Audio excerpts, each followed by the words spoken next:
Hoje pode duvida do Neymar dentro de campo, mas temos que admitir que fora de campo como pai, ele é um bom pai para todos os filhos, um cara que não questiona a pensão, um cara que dá atencão pros filhos. Vemos o próprio Davi Luca, o filho mais velho dele está sempre com ele, a ele é rico por isso. Vemos muitos jogadores milionários que lutam até última instância para pagar pensão. Deixe seu comentário. Não consigo.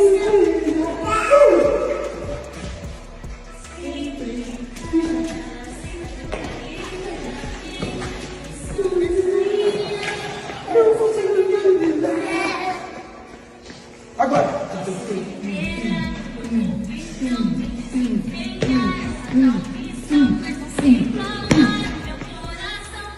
Agora com você. Isso. Vai. Então vai.